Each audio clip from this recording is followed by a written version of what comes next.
Hi everyone, this is our channel Around My Story. Please like, share and subscribe. Olá, meu nome é Brenda e esse foi um grande constrangimento que eu tive aos 14 anos. Antes de eu te contar a minha história, deixa eu destacar alguns pontos. Toda experiência adolescente tem uma certa dose de ansiedade. É uma reação normal ao estresse e às vezes ajuda a lidar com situações angustiantes. Para muitos adolescentes, coisas como falar em público, provas ou mesmo sair para um encontro podem causar sentimentos de ansiedade.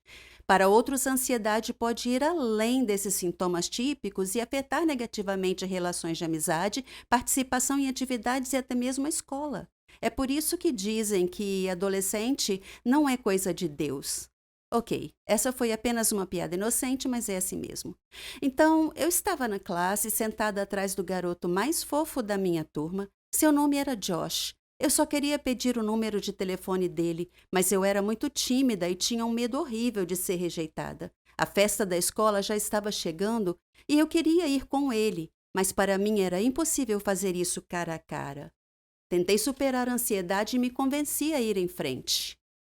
Fiquei naquele sofrimento e perdi a maior parte da aula antes de finalmente decidir falar com ele. Eu pedi o número a Josh e ele concordou. Ele pegou meu celular, digitou seu número e o entregou de volta. Me senti aliviada. Finalmente consegui o número. Na verdade, eu estava errada. Não havia razão para estar ansiosa. Na minha cabeça, isso era maior do que a realidade. Foi bom perceber que não havia por que estar ansiosa. Eu fiquei por nada, só para enfrentar e conseguir o número. Cheguei em casa mais tarde aquele dia e estava tão empolgada em ligar ou mandar uma mensagem para Josh. Como sou socialmente estranha, decidi enviar a mensagem, mas ela não foi entregue. Chequei o número e vi que havia os dígitos 190, o que indicava que ele tinha me passado o número errado. Talvez ele quisesse me evitar. De repente percebi que havia agido de forma estranha com ele. Eu nunca tinha interagido com ele antes de pedir o número. Não existia relacionamento entre nós. Então foi muito estranho. Eu bati nos ombros dele durante a aula e pedi o número. Não houve nada sutil ou mesmo normal sobre como eu agi. Não foi nada ofensivo, mas foi estranho. Socialmente inapropriado, além disso, condenado ao fracasso. O encontro foi doloroso, mas acho que aprendi algumas lições sobre como socializar adequadamente. Eu também aprendi que é super fácil não entender os sinais que as outras pessoas dão quando estão ansiosas. Você está tão absorvido em si mesmo que não percebe as dicas. Olhando para trás, ele estava muito desconfortável com o meu pedido e deixou isso claro ao não sorrir e ao hesitar em concordar em digitar o número. Se eu tivesse saído da minha cabeça e prestado atenção, poderia ter percebido como ele estava agindo e como isso refletiria o que ele sentia por mim e por nossa interação.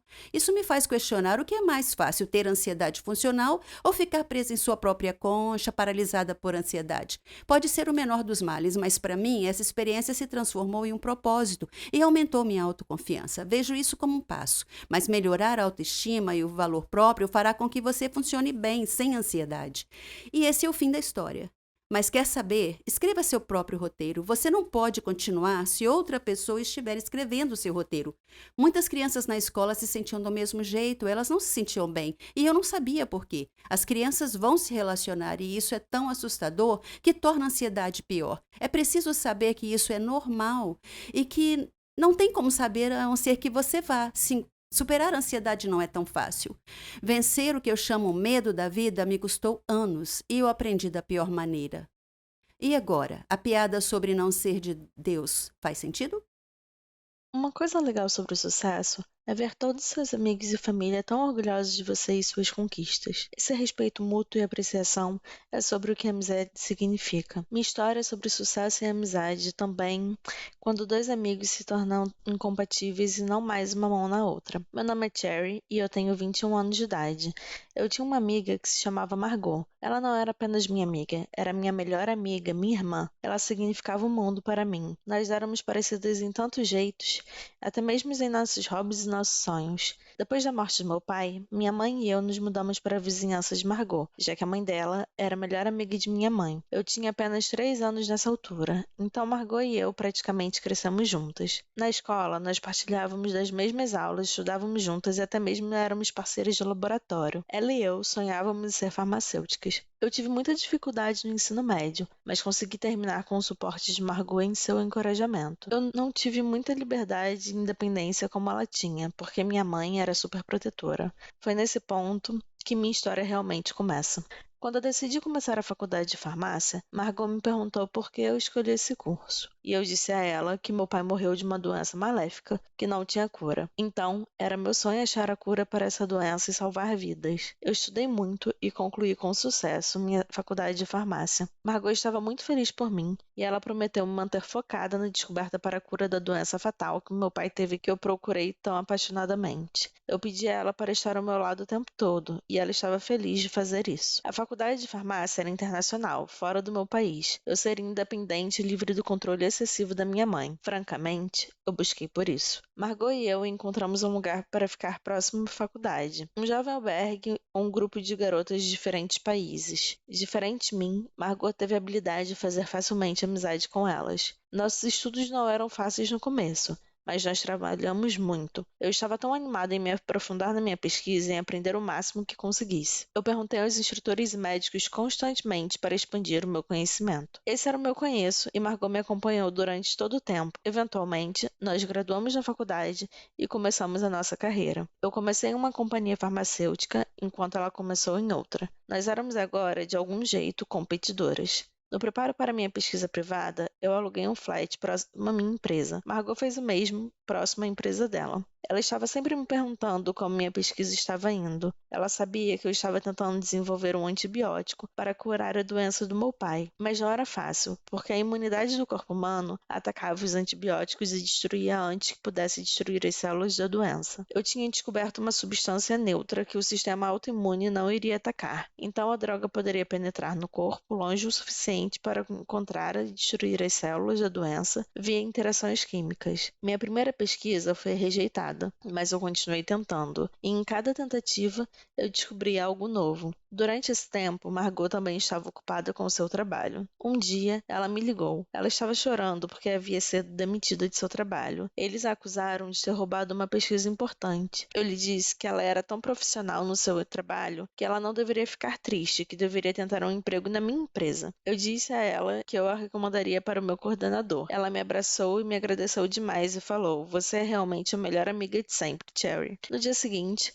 eu disse ao meu coordenador sobre Margot e lhe disse que ela estava à procura de um emprego e estava aguardando do lado de fora. Ele a entrevistou e lhe deu um trabalho. Eu estava tão feliz agora que ela e eu trabalhávamos na mesma empresa. Margot continuou perguntando sobre minha pesquisa. Eu dava ocasionais atualizações. Eu estava hesitante para lhe dizer muito, mas novamente, ela era minha melhor amiga, além de tudo, então eu a convidei para minha casa para falar sobre minha pesquisa. Margot não ficou tão feliz como eu achei que ela estaria em ouvir sobre o meu projeto, mas eu imaginei que fosse porque ela foi despedida recentemente. Minha pesquisa pessoal tomou meu tempo completamente. Era até mais importante que o meu trabalho. Um dia, quando apareci no trabalho, meu chefe falou que eles não precisavam mais de mim e eu estava livre para ir embora. Demitida. Eu estava chocada e perguntei por quê. Ele disse que eu estava gastando muito tempo em casa realizando a minha pesquisa e pouco tempo no trabalho. Disse que tinha enviado muitas cartas para minha casa dizendo que deveria voltar ao trabalho e eu não havia respondido a ele e que falhei para voltar ao trabalho. Ele disse que minha colega de casa, Margot, havia recebido as cartas no meu lugar e havia prometido entregá-las a mim. Eu estava em choque. Ele disse que ela nunca havia dito nada. Voltando a casa, eu confrontei Margot e perguntei por que ela não me entregou as cartas do meu chefe, como ela havia prometido a ele que faria. Ela agiu com justificativa e disse que ela havia recebido as cartas, mas andava tão ocupada que ela colocou elas de lado e esqueceu das cartas. Eu a perdoei, mas senti que ela não estava sendo completamente honesta comigo. Eu apaguei tudo isso e disse a ela que ser demitida iria deixar meu tempo todo livre, então eu poderia dedicar mais tempo na minha pesquisa. Dias depois, Margot me ligou e me chamou para celebrar com ela, e eu perguntei qual ocasião era. Ela disse que teve uma promoção e ficou com o meu lugar de trabalho, meu emprego anterior. Eu estava feliz por ela, mas ao mesmo tempo senti que havia algo errado com essas circunstâncias que parecia estar crescendo. O tempo passou e meu experimento finalmente encontrou sucesso. Eu havia sucedido em encontrar um remédio que destruíra as células da doença. Eu estava na Lua. Meu pai estaria tão orgulhoso de mim. Eu liguei para Margot e disse sobre a minha descoberta. Ela disse: "Oh, Cherry, você conseguiu, você descobriu a cura." Eu lhe disse que planejava apresentar minha descoberta para outra companhia farmacêutica em breve, uma melhor que a minha empresa anterior, que havia me demitido. Ela agiu feliz por mim, mas havia ficado um estranho olhar em seu rosto. Eu me senti com sono e disse boa noite. Ela disse que ficaria mais um pouco, então eu apenas fui dormir. Quando acordei na manhã seguinte, eu encontrei minha área de pesquisa em uma confusão e meus dados de pesquisa haviam desaparecido. Eu acordei Margot e disse a ela que alguém havia roubado minha pesquisa na noite anterior. Ela disse: "Isso não é possível. Quem mais sabia da sua pesquisa além de você e eu?" Eu disse: "Talvez fosse meu gerente anterior. E talvez ele tinha, de algum jeito, adivinhado que eu tinha feito um avanço. Não sei." Eu chamei a polícia e reportei a entrada do roubo dos dados da minha pesquisa, mas eles não puderam achar qualquer evidência sobre quem poderia ser o culpado. Eu voltei para o país desapontada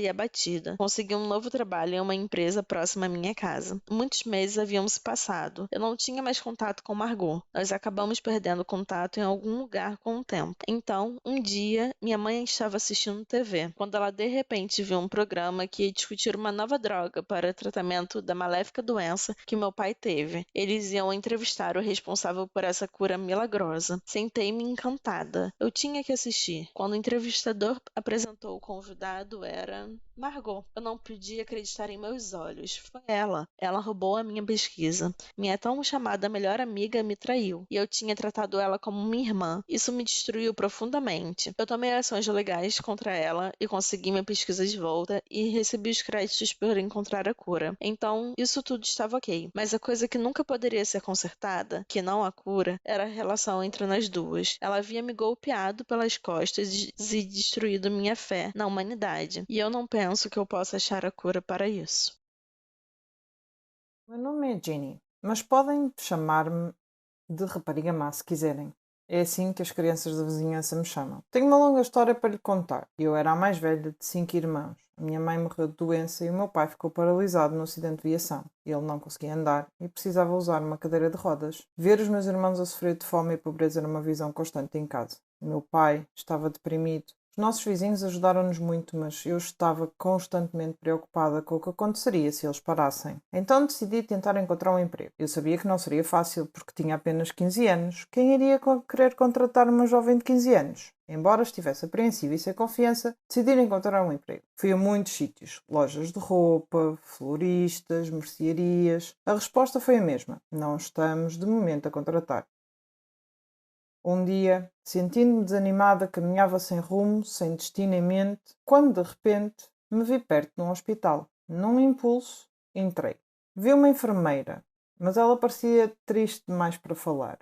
Então olhei em volta e encontrei outra enfermeira que parecia um pouco mais gentil.